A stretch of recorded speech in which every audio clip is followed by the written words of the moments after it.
Good morning प्यारे विद्यार्थियों। 10th class की अपन सामाजिक ज्ञान पढ़ रहे थे। 2 क्लासें अपन की हो चुकी थी जनपद से संबंधित। आज जो अपन पढ़ रहे हैं वो है अपना टॉपिक मौर्य वंश। मौर्य वंश पढ़ रहे हैं। देखो ये क्या हो गया, भारत का मानचित्र। भारत का क्या हो गया, मानचित्र हो गया। देखो यहाँ पे जो एक शक्तिशाली राज्य था वो था मगध था। कौन सा था? मगध, जो अपन ने महाजनपद में पढ़ा था, मगध। देखो मगध में मौर्य वंश से पहले एक नंदवंश का शासक था। नंदवंश का क्या था? शासन था। और नंदवंश का जो राजा था वो राजा था गणानंद। गणानंद था, यानी मगध पर एक नंदवंश था अपने मौर्य वंश से पहले, और उसका राजा था गणानंद। और गणानंद से जनता थी परेशान हो रही थी, यानी इसके जो लर थे, यानी जो ये अपने ही सीमित रहता था, यानी अपनी राज्य तक ही सीमित था, ये इसको दुनिया से कोई मतलब नहीं था। और जनता थी वो परेशान थी। और जो पश्चिमोत्तर जो भारत था, यहाँ पर जो विदेशी आक्रमण हो रहे थे उससे भी जनता क्या थी? परेशान थी। और जनता ये चाहती थी कि एक ऐसा शासक, एक ऐसा राजा यहाँ पर शासन करे मगध पर, और भारत को एक अच्छी तरीके से एक सूत्र के रूप में बांध सके। देखो यहाँ पे अपन ने देखा था तक्षशिला थी। तक्षशिला का एक गुरुजी था, खतरनाक गुरुजी था। गुरुजी को नाम हो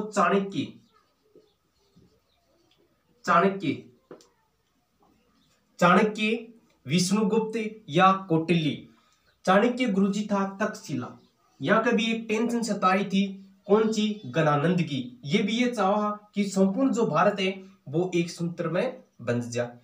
तो देखो चाणक्य बहुत इधर उधर लोगों से विचार विमर्श किया कि कैसे न कैसा करके गणानंद को समझाया जाए। एक दिन अपने जो विद्यालय था तक्षशिला, इसमें उन्होंने एक मीटिंग बुलाई। जितने भी स्टाफ के जो मेंबर थे उन सभी को बुला लिया और एक मीटिंग ली गई। और अपनी उस मीटिंग में ये निर्णय लिया गया कि चाणक्य गुरुजी बात बताई गणानंद की कि अपन तो परेशान हो रहे हैं, कैसे न कैसे करके गणानंद को समझाया जाए।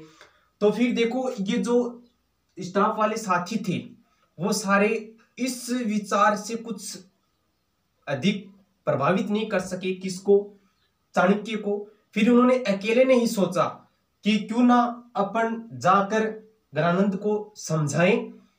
तो फिर चाणक्य यहां से तक्षशिला से चलता है, मगध राज्य तक जाता है। और मगध जब पहुंचता है तब यहाँ पर एक प्रोग्राम चल रही हो, प्रोग्राम में लीन हो रहे हो। कौन है?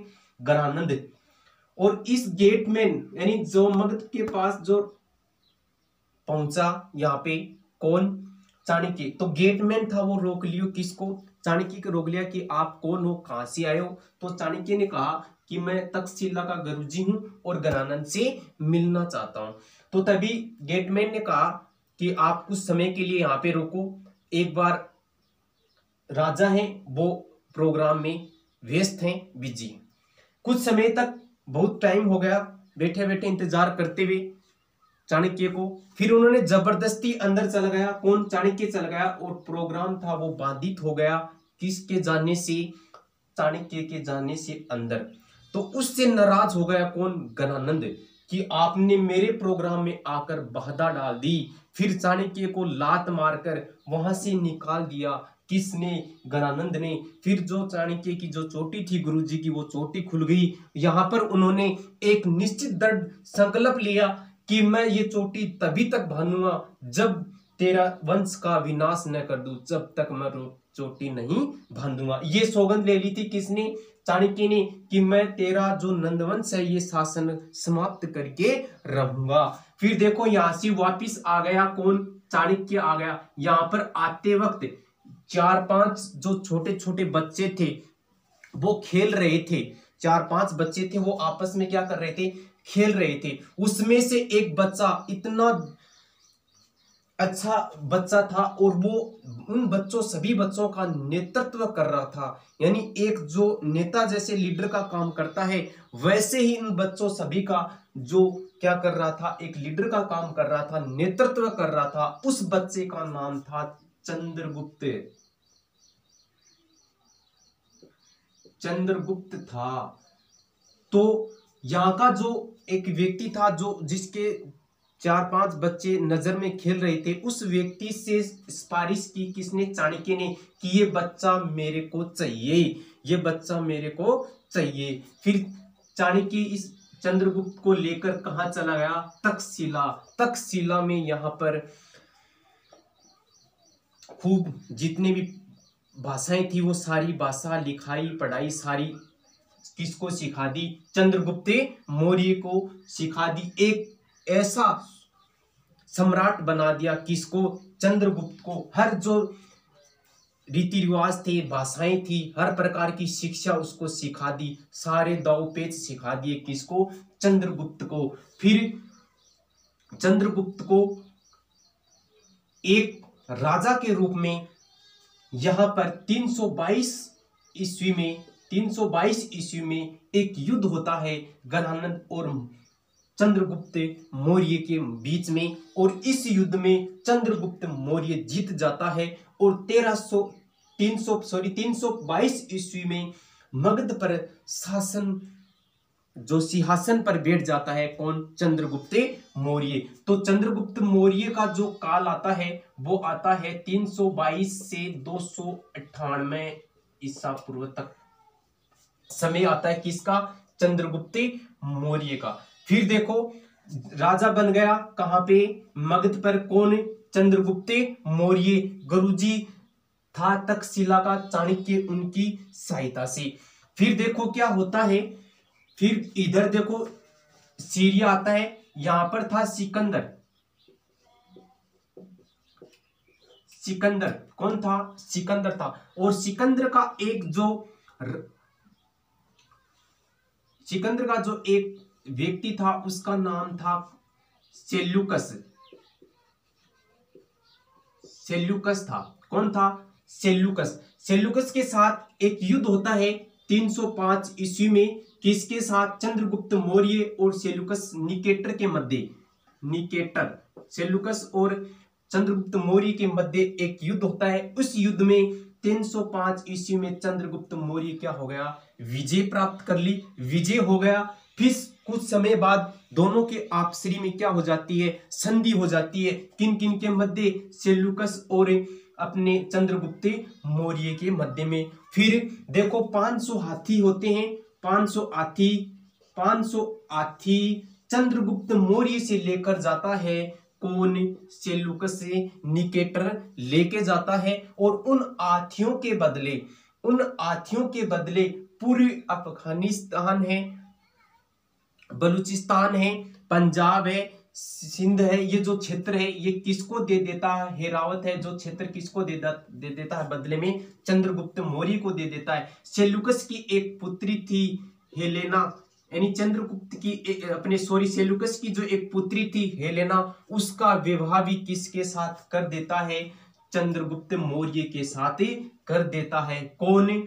सेल्यूकस कर देता है। और ये भारतीय इतिहास का प्रथम अंतरराष्ट्रीय विवाह होता है। कौन सा विवाह? यानी एक देश के दूसरे देश के साथ वैवाहिक संबंध होने, वो कौन जो प्रथम था? वो सेल्यूकस ने अपनी पुत्री हेलेना का विवाह किसके साथ किया था? चंद्रगुप्त मौर्य के साथ। और फिर देखो एक सेल्यूकस ने अपना राजदूत बनाया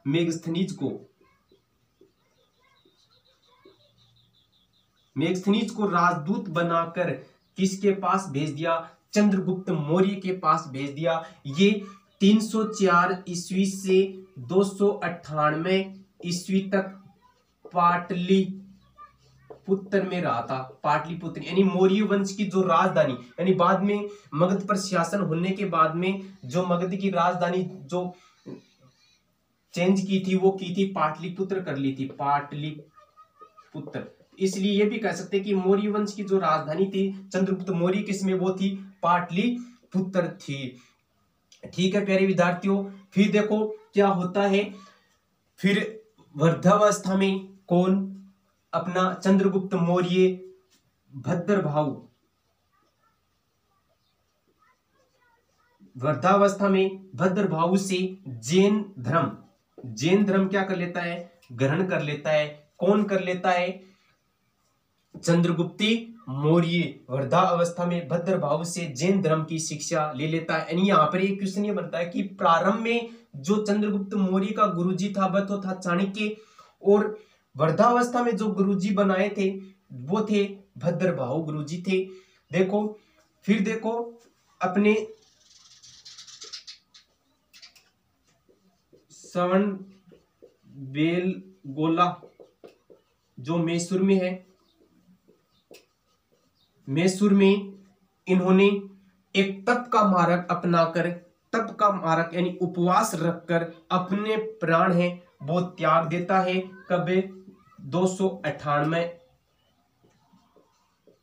298 ईसा पूर्व में। और इससे पहले जो मौर्य जो वंश था, अंतिम समय में मौर्य वंश में 12 वर्ष तक यहाँ पर अकाल की स्थिति बन गई थी, और जो अपना राज्य था वो राज्य मौर्य वंश अपना यो चंद्रगुप्त मौर्य था, ये बिंदुसार अपने पुत्र को सौंप देता है। यहाँ पर देखो जो एक पुस्तक लिखी थी मेगस्थनीज ने, उस पुस्तक का नाम है इंडिका। क्या नाम है? इंडिका नामक पुस्तक लिखी थी मेगस्थनीज ने। जबकि अपना गुरुजी था चाणक्य, इन्होंने जो पुस्तक लिखी थी उसका नाम था अर्थशास्त्र। इसमें 15 अध्याय और 180 प्रकरण मिलते हैं। और इस पुस्तक, इन दोनों पुस्तकों में कहा जाए तो मौर्य जो वंश था उन वंश का विस्तृत जानकारी का उल्लेख मिलता है। एक राजनीतिक होने के कारण इसलिए अपने गुरुजी को, चाणक्य को, एक कौटिल्य का नाम का दर्जा भी दिया जाता है। इनको कौटिल्य भी कहते हैं, विष्णुगुप्त भी कहते हैं और चाणक्य भी कहते हैं। फिर देखो पूरा राज्य, देखो एक तमिल ग्रंथ थे, 2 तमिल ग्रंथ अहनानुरु और मुरनानुरु में उल्लेख मिलता है कि चंद्रगुप्त मौर्य ने दक्षिणी भारत पर भी आक्रमण कर लिया था, यानी एक शक्तिशाली राज्य बन गया था। अपने आसपास के क्षेत्र थे वो सारे किसने जीत लिए? चंद्रगुप्त मौर्य ने जो जीत लिए थे। फिर धीरे धीरे यहाँ पर एक अंतिम समय में 12 वर्ष तक यहाँ पर एक भयंकर अकाल पड़ा था, जिससे मगध की स्थिति कमजोर हो गई थी। तो विद्यार्थियों ये था आज का अपना चंद्रगुप्त मौर्य, जो मौर्य वंश का जो पहला शासक आता है चंद्रगुप्त मौर्य। अगली क्लास में अपन पढ़ेंगे चंद्रगुप्त मौर्य का जो पुत्र था बिंदुसार। धन्यवाद।